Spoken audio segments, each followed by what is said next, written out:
And in the bottom left here, in the blue, is Denver.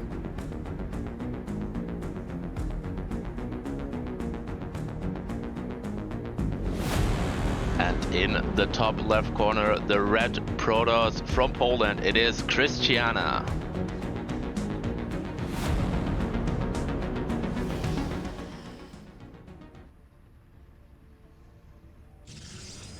All right, so game number 1 of a PvZ, Vitamin. How many Void Rays do we see today?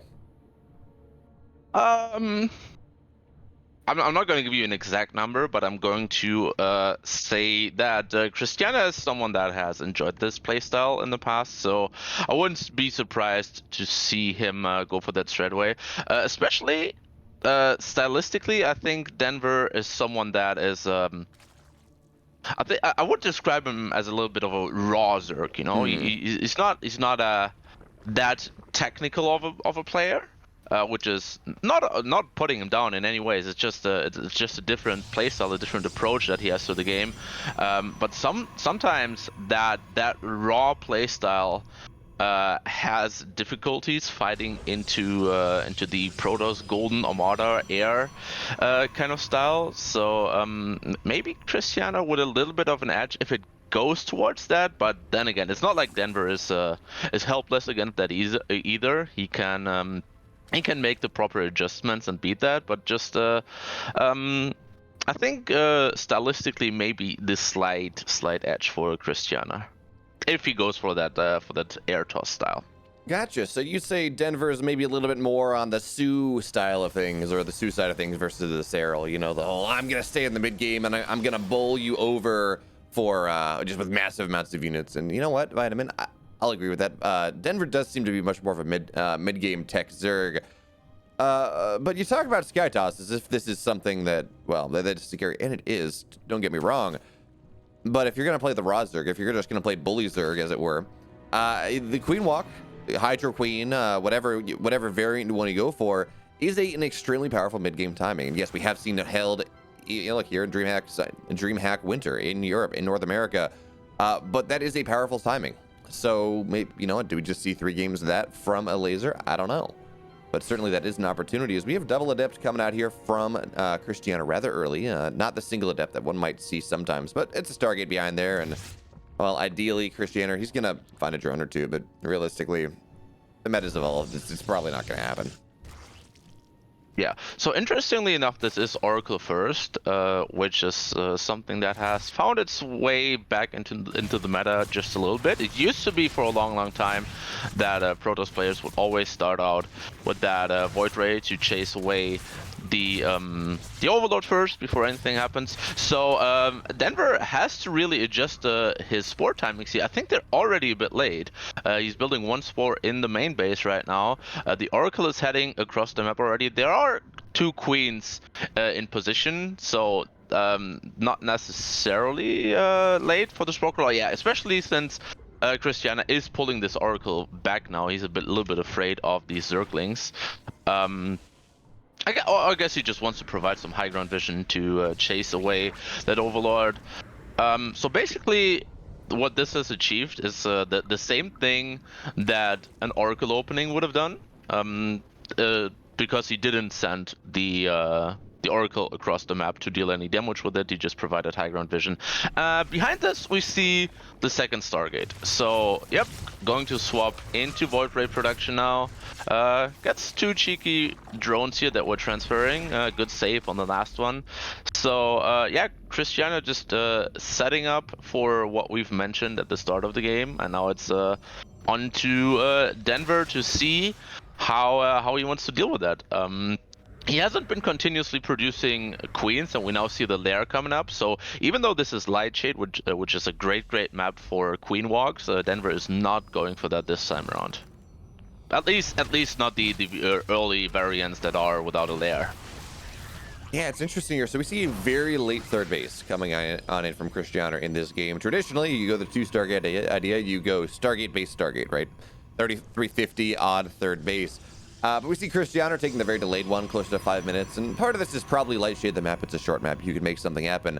But as we see it happen right now, I was going to say, I'm surprised we don't see +1 air coming on in from Krystianer, because that's kind of the trade-off.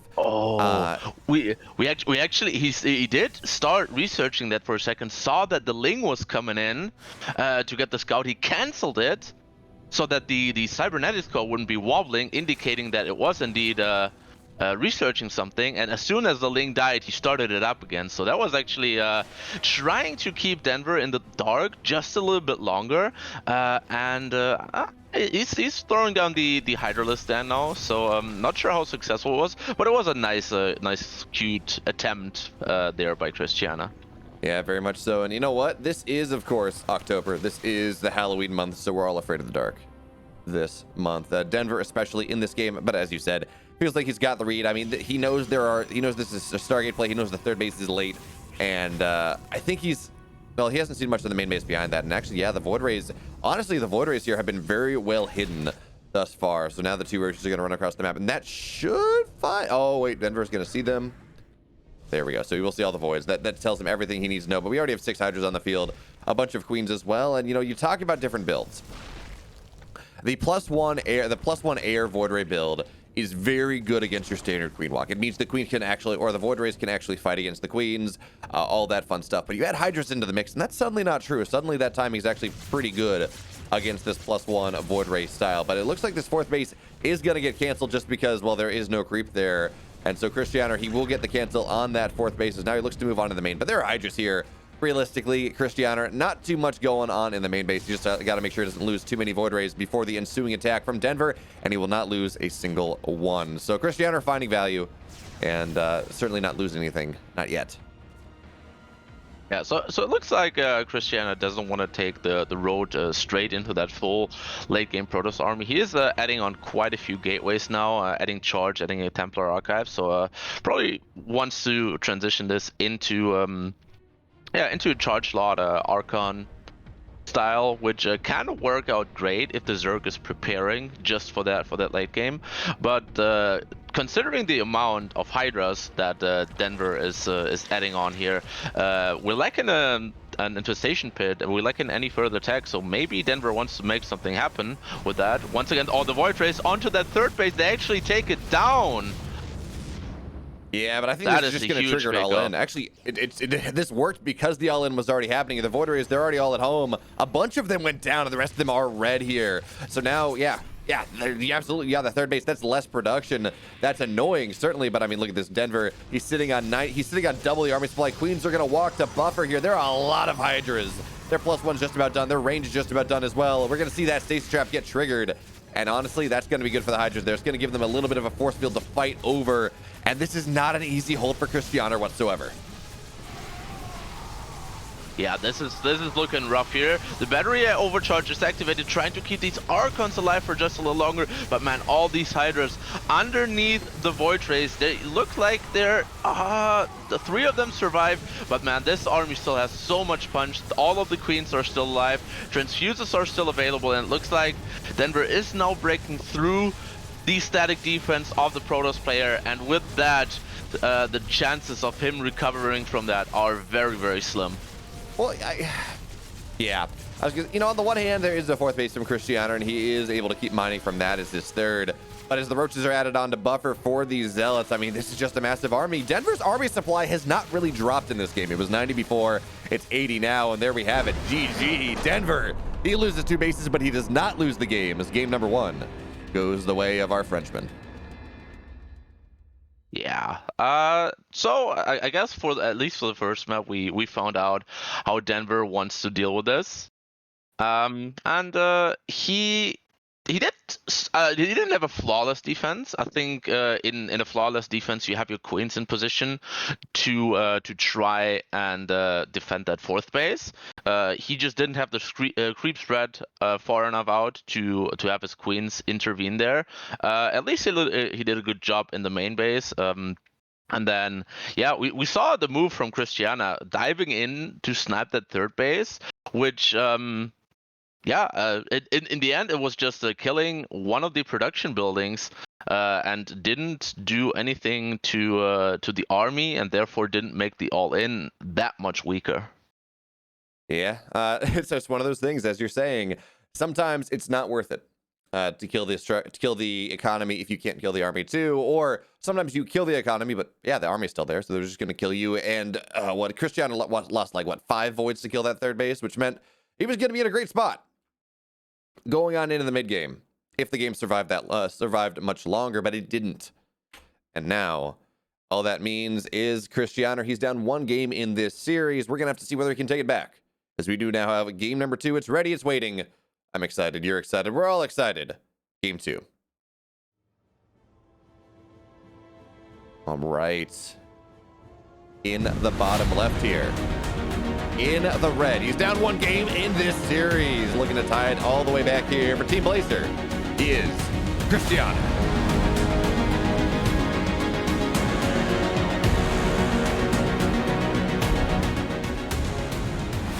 And in the top right corner from France, representing Team Oplon, the blue Zerg player, it is Denver.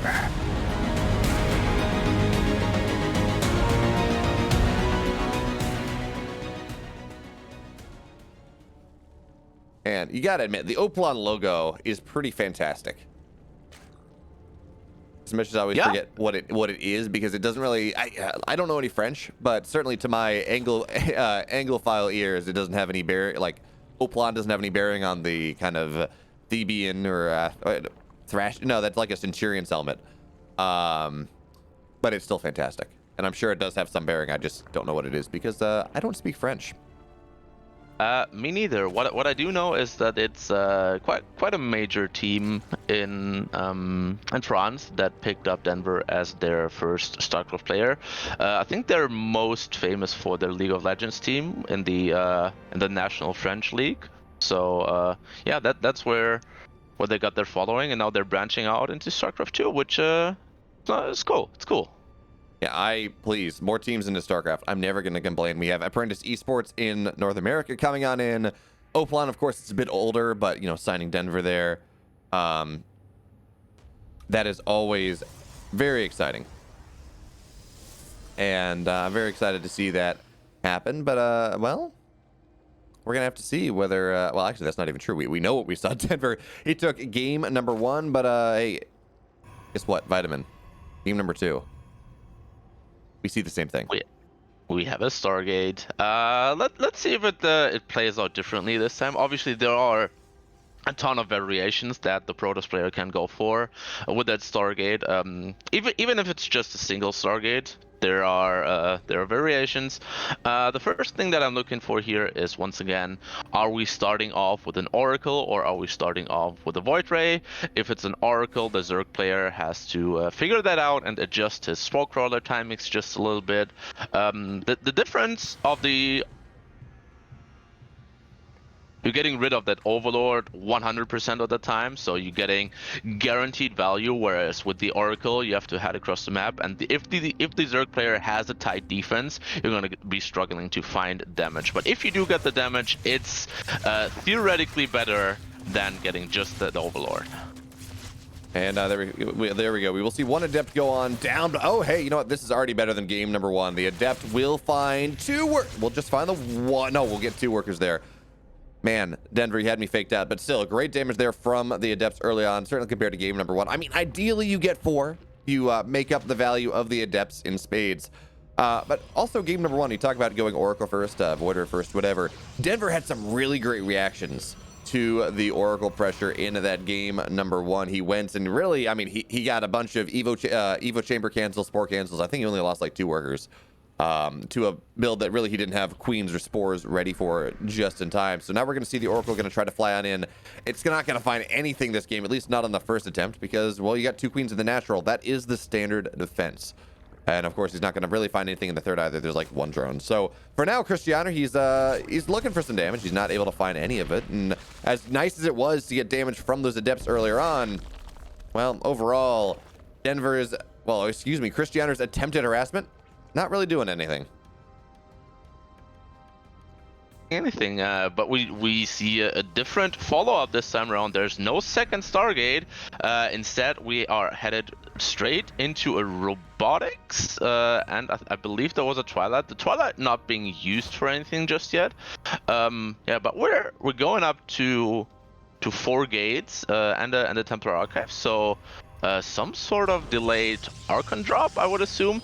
We do have a third base, so at least it's not going to be something out there aggressive off of 2 bases. But yeah, an unusual follow-up in this meta, I would say. Yeah, it's really interesting too. I mean, we saw the setup, like the SimCity, the natural. We saw everything in the main base. Everything kind of say, and also the third base timing saying, yeah, this is going to be your traditional Stargate, whatever, but we don't see that second Stargate. In fact, we have an Archon drop coming on in right now, and this one's weird because this is an Archon drop off of a Templar Archives, not a Dark Shrine. It's at 5 minutes and 30 seconds instead of much earlier, and this is actually going to be really powerful because what do we have on the map? We have 5 roaches. They're not really in position, not yet, and this is such a weird timing that it may actually find some value. We're going to start to see the roaches take damage. Ideally, you assassinate a queen. That's going to be really nice, but even still, Krystianer here, he's forcing things out of Denver that Denver doesn't normally want to do because, again, this is a weird timing. This is not something that you might expect. There we go. We're starting to see a little bit of worker damage. Of course, it's 2 Archon shots to kill off a bunch of workers. We just have this 1 Archon sitting around. 4 workers will go down there. And Krystianer, he's finding a little bit more value as he does take that third base. But Vitamin, the one thing we got to remember in this game, that third base, it was at 5 minutes. It's 6 minutes now that it is done. It is fully mining. That is not the most developed Protoss economy that you've ever seen. You know, the old rule is, yes, if the Protoss expands anytime after 4:30, generally they're going all in. The one exception to that is like Phoenix play or any sort of Stargate play. But now, of course, in the modern meta, we go and we have Stargate play into a 350 third because that can defend us. We're going to see the Stay Strep go on in. It's going to get 6 workers here. And yeah, Krystianer, he is all over Denver in this game number 2. He's doing a great job with damage. I don't know if it's enough to justify the late base yet, though.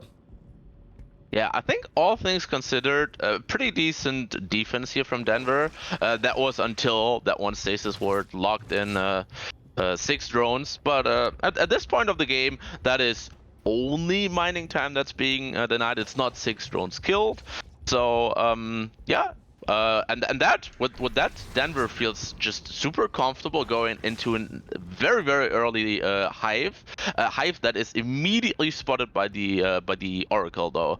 So we're gonna have to see if Krystianer wants to get aggressive with his upgrades finishing up now to try and punish this super early hive. But Denver, he's sitting at 68 drones. He's still only producing units, which leads me to believe that okay, now he's throwing down the Hydrolith stand. For a second there, I thought he was just going Roach Ravager, adding on a couple of Vipers for some abducts and go for a bust. But yeah, it looks like he just wants to be safe here against this push coming out and transition into Lurkers later on. Oh, another Stasis Ward coming in, and it's going to hit 4 drones this time around. Yeah, no, I think Denver's just well and truly confused and has been in this game. Krystianer's doing such a great job of saying, this is the army, this is the game I'm playing, and then realizing that, wait a minute, that's not what I'm doing whatsoever here. So now we have Krystianer trying to get aggressive. This is kind of a unfortunate timing. It felt like he was in a good spot. If he maybe hit 30 seconds earlier, he would have hit with like a 15 army supply deficit, but now it's a 35, 40 army supply deficit, and he will be forced back here. But hey, you know what? There's a War Prism. The Archons can be saved. The Sentries, the Immortals will all be able to get saved here, and we're going to see just a lot of force fields. You got to be very careful as you take that engagement, Denver. Don't go through that choke, not with the force fields there. So Denver will back on up, and he will be forced to react, of course, to these Zealots on the left-hand side. You know what? Right as the drones do arrive, you talked about the 68 drone economy. Well, Denver, right around the time that Krystianer was getting aggressive, he decided it was a great time to go drone on up. And normally I would say, oh, okay, that's a little crazy. But it worked out for him indeed, even as he is starting to take some of that worker damage. The Zealots in the third, fourth, gonna get cleaned up. Zealots in the third, Zealots in the natural. It's crazy. 4 Zealots got 5 drones there. And now we're gonna see the Oracle on in. Krystianer has just been in the mineral lines this entire game. Yeah, I'm still a bit afraid for him. If this next move out onto the map doesn't deal some more crippling damage, it's going to be Denver that has his lurkers out. They're not out yet, so anything that happens within like the next minute and a half has some potential. And that, well, we see Krystianer keeping up the aggression, big warp him into the main, but Denver for the time being on top of it. And as soon as these lurkers get out, it's going to be so much more difficult for Krystianer to make something happen. But not quite yet. This army getting into a good position here on that fourth base of the Zerg player. He's pushing forward with the Archons. Yeah, I think he can play this a bit conservatively and take out. Yeah, he's taking out all the drones here. At some point, he might just right-click on the hatchery, but oh, he's getting an amazing army fight here. Force fields are good. There's one abduct on an Immortal, but for the time being, Denver just doesn't have what it takes to beat this very beefy Protoss army. Ah, man, he's Denver. He lost so many overlords there. Got heavily supply blocked for a second, but then Krystianer running into that concave. He's losing all of his Archons, and that's not what you want here. Even as the first fight was very good, and the second fight, even with these Zealots running on it, looks like it's still going to continue to be fantastic. Running into concaves, maybe not the best, but it looks like it's not going to matter here.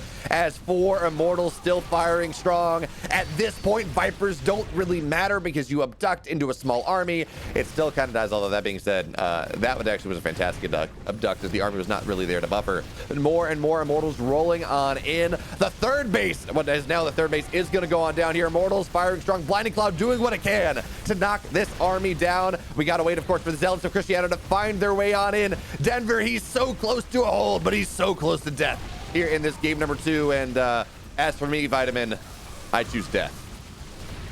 Yeah, it looks like Denver will inevitably choose that as well. I don't think he has any staying power. He does get the cleanup here, but Krystianer took out 2 of the most crucial bases. Yeah, it looks like Krystianer at this point, he's just rallying in charged zealots because he can, because there's really only a couple of roaches and a couple of roaches and hydras reproducing.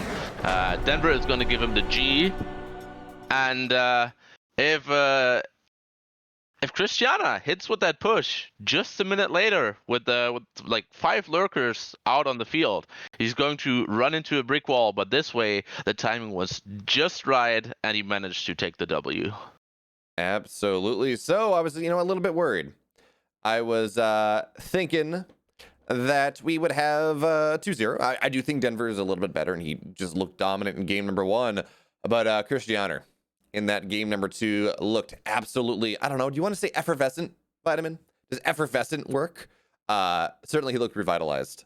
Certainly he looked a lot better than he did in that game number 1. And I think in part, he just did a really good job of telling the wrong story to Denver. Denver, you talked about it. He was below 70 workers at 7 minutes in the game when his opponent wasn't exactly looking to push yet. He just had cut workers because he thought something crazy was happening, and then it didn't, and he was just a little bit economically behind. Yeah, I think a major part of this was just getting this super early scout on the hive. So as soon as he got that, he knew what Denver was going for. There was really no other opportunity, and he knew what kind of timing he had to hit. He knew that with the army that he had, he would never be able to go up against lurkers. He never planned any sort of transition. He just banked everything on that timing just before lurkers and made it work beautifully. Yeah, no, absolutely. And now that means we have a third game in this series. It's going to be Juggernaut. It's a bit longer of a map, even if it's not exactly faster. Or if it's not exactly slower, I guess, because, speed zones are a thing. It's pretty good for air styles. Of course, with the dead airspace that you do have. It can be vulnerable to Queen Box, though. So certainly advantages here that Denver and Krystianer can look to take advantage of as we look into game number 3. And Vitamin, I'm going to put you on the spot because this is tradition. Who takes this series now? It's 1-1. We've seen one game from either player. Is it Denver, or has Krystianer convinced you? I think I generally think if Krystianer keeps on relying on the super tight timing, there's a bigger margin of error. I think if Denver can clean up his defenses all throughout the game, just a little bit. If you can pull away from these stasis wards just a little bit earlier, I see him in a better position if Krystianer keeps on relying on hitting very precise timings. Yeah, that I will buy that one indeed. So you heard it here. Krystianer, he hits his timings. He hits those crisp timings. He takes the series. Otherwise, Denver is going to be able to bowl him over. That means now that we're just going to have to find out what happens. As well, we have game number 2 now, or excuse me, game number 3 is loaded on up here. Denver's got a map. Krystianer has a map. We are in your hearts, or something like that. I don't know. We're going to get into game 3.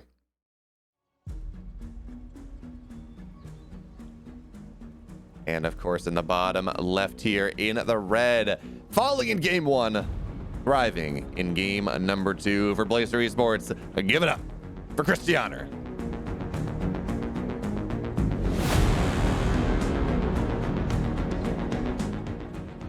And in the top right corner, representing France and Team Oplon, the blue Zerg player, it is Denver.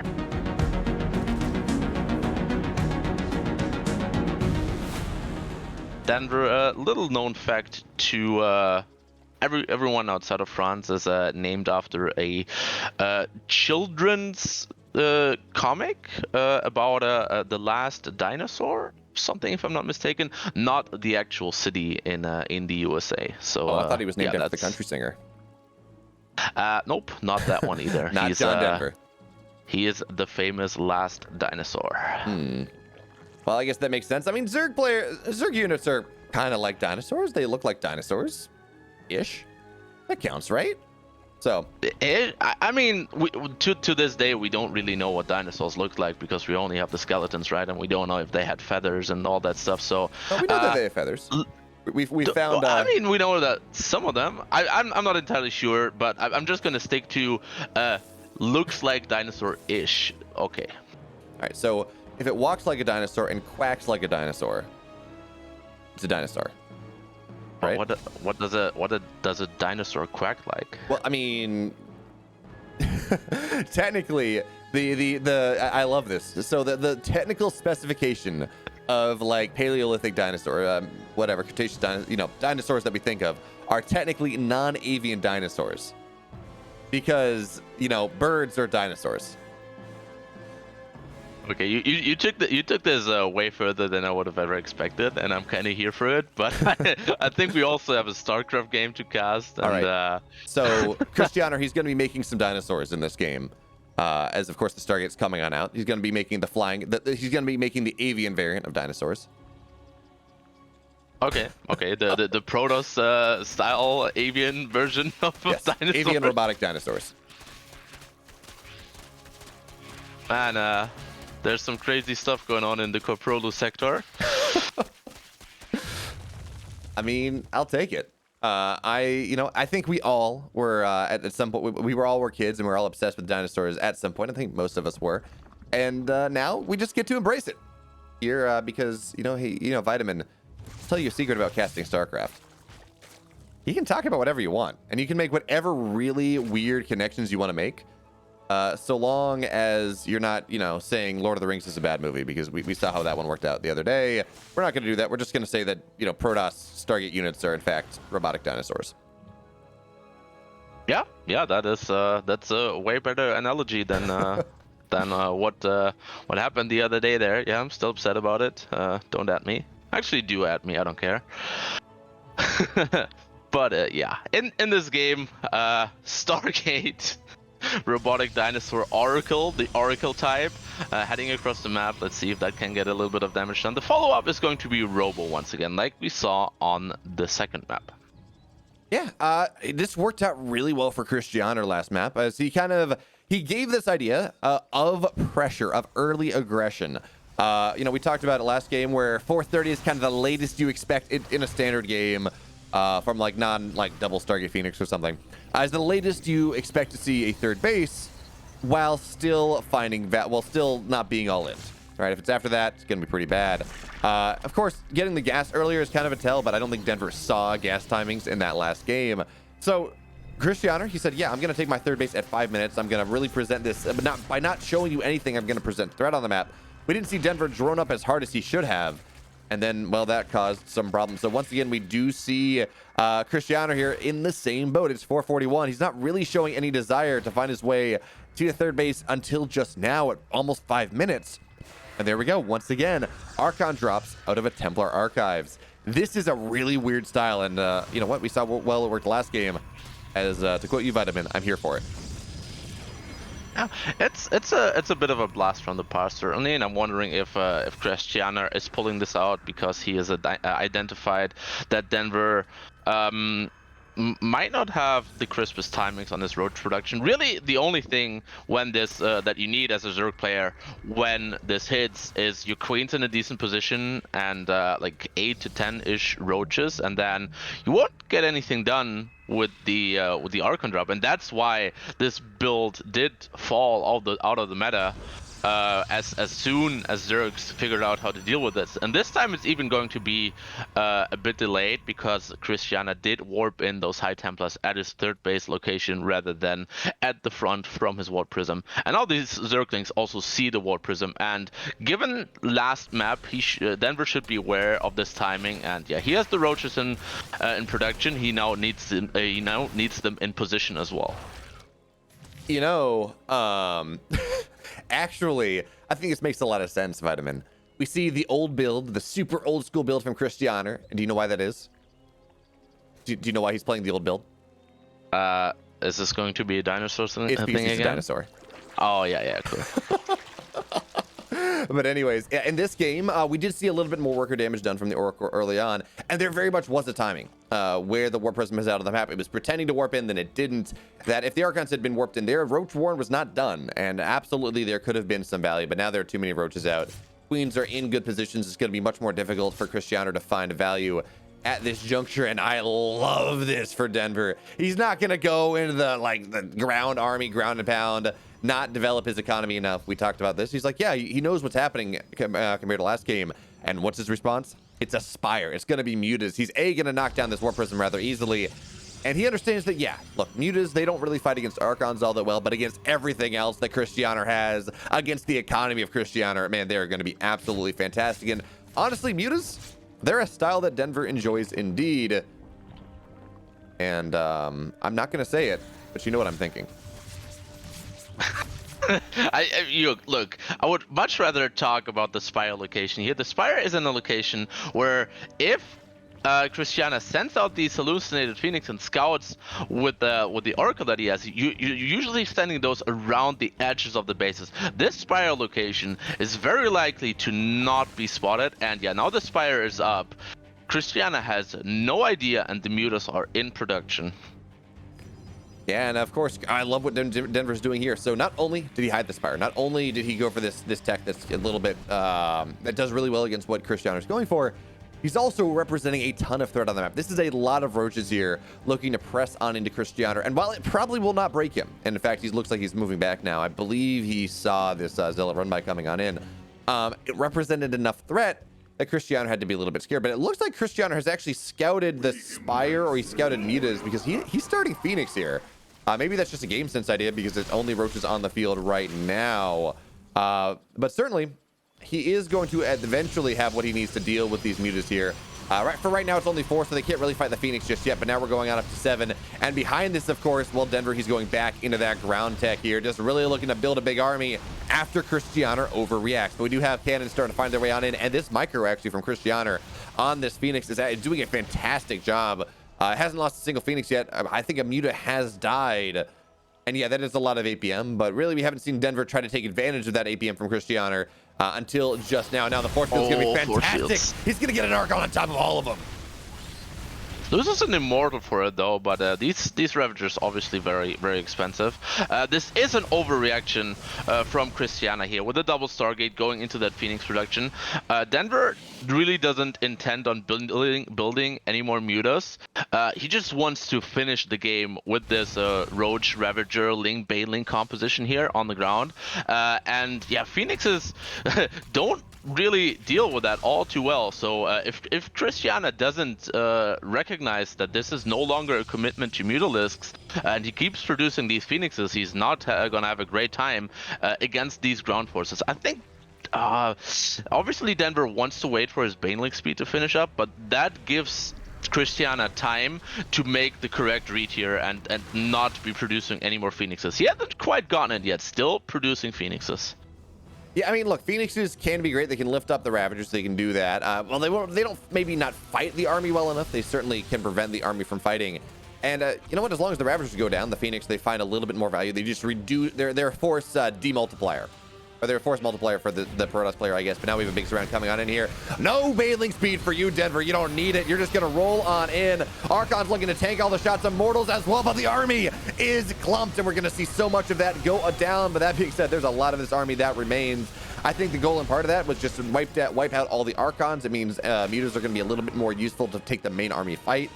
But no, that was a fantastic trade for Krystianer. Now, he's got to be careful about overextending. That becomes a little bit of a problem here, but now we're going to see the Phoenix. They're going to lift up all of the expensive units of this army. That's going to go down, and looks like 9 workers. The Phoenix got 9 workers as well on the other side of the map, so Krystianer is absolutely rolling in this game, unlike the Banelings that took the fight earlier. A lot of the army from Denver still in production. A lot of the Banelings now finishing up. So we're gonna have to see if he can make the hold here. Oh, it looks like Krystianer is actually overextending. Now the Banelings are all gone. The Mutas are all going to fall to the Phoenixes, and it's about what is left on the ground. But man, with another wave of Banelings crashing in, sure they're going to be crashing into Archons and Immortals, which is not super cost efficient. But he's making the hold happen and sitting back at home on 47 probes. Not a 4th base in sight. I do feel like this favors Denver massively at this point. Yeah, no, it really does here. So, man, this warp system's so low. The Phoenix has just have to bodyguard that to get the Immortal out. Krystianer was so close. He was so close to breaking Denver there, but the lack of force fields meant that every single one of his zealots got evaporated immediately. And that's just one of those things. You need to make sure that your zealots survive the first wave of Baneling to make sure that you can take the fight. I mean, that is what he did in the previous game, and that, well, I don't think there were Banelings in that previous game. But for a moment, yeah, we saw Krystianer, his army supply was within 10 of Denver's. He was starting to push his way on through, and then, well, Banelings evaporated everything. And now, I mean, these Phoenix are not nearly as useful anymore. Yeah, they're pretty much only for lifts at this point. And Denver, he's got a couple Ravagers, but really this is a Roach Ling Bane army, just a big, beefy army. At that point, you don't have those extremely expensive units that Krystianer is looking to lift, that Krystianer is looking to make sure that he does something with. Yeah, Krystianer is really struggling now. He recognizes that he kind of needs to get up to this 4th base, that he won't be able to finish the game off in a favorable manner for himself without taking that. But it's so middle of the road here. He's trying to get that 4th base, trying to probe it up, but this big Zerg army, he has to deal with it. He has a lot of power units in the Immortals and the Archons, but it looks like this is just overwhelming here from the Zerg. The swarm is coming, even the queens, and Denver at this point, he doesn't care that these Banelings are crashing into Archons. He doesn't care about being cost inefficient. He cares about a dead Protoss, and that's what he is going to achieve here. Yeah, it was a great game for Krystianer in game number 2, and he almost broke Denver in this game number 3, but almost is not good enough. And Denver, he's gonna go on in.